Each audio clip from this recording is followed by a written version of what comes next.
Virginie Chaberge, bonjour. Bonjour. Alors vous êtes d'origine italienne avec un superbe nom.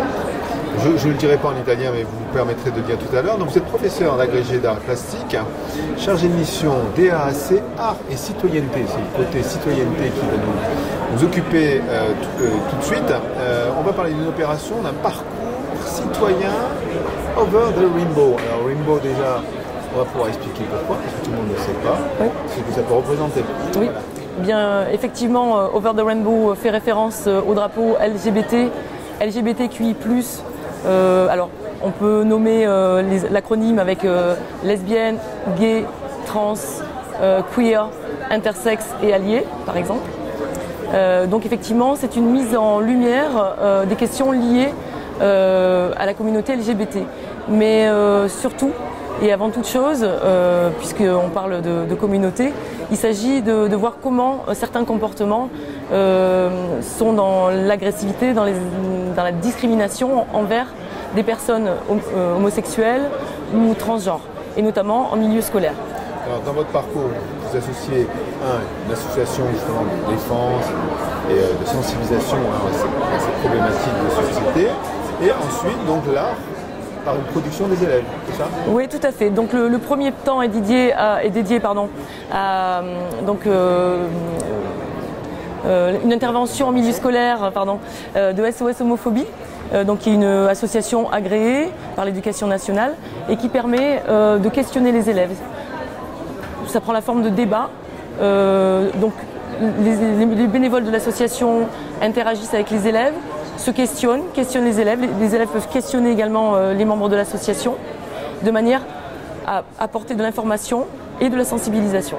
Alors, ensuite, on leur propose de produire eux-mêmes. Alors de l'art, mais on est plutôt dans le numérique. Alors, donc, en tant que professeur d'art plastique, c'est là où j'interviens plus particulièrement, en tant que déclencheur, en proposant des incitations qui les emmènent donc à se questionner, mais non pas se questionner simplement de façon mentale ou devant une feuille, mais plastiquement, et en utilisant de préférence des outils numériques, alors qui peuvent être hybridés avec des pratiques plus traditionnelles. On peut avoir aussi une hybridation interdisciplinaire avec le français, mêlé à de la photographie. Cette année, par exemple, on propose un travail de vidéo-danse. Donc là, on a un travail de captation d'images, mais également un travail en EPS et également d'ambiance sonore avec le professeur d'éducation musicale et le travail mené dans cette discipline. D'accord. Donc ces productions sont faites dans votre établissement, on peut les voir, elles sont faites pour être distribuées dans d'autres établissements? Alors, en premier lieu, le travail est montré dans l'établissement, puis est diffusé dans les lieux qui souhaitent nous accueillir. C'est là aussi tout mon travail en tant que chargé de mission à citoyenneté, c'est de trouver des partenaires. Le partenariat se fait aussi avec des institutions culturelles locales. Je peux citer par exemple le Port des Créateurs qui l'année dernière a accueilli pour la première fois une exposition, l'exposition de photos à contre-genre. Le centre LGBT de Nice a accueilli également cette année cette exposition.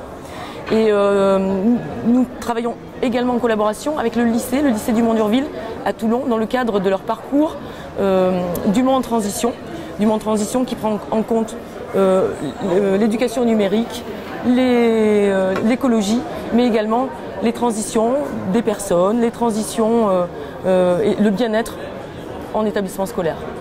Bien, merci beaucoup. Merci à vous.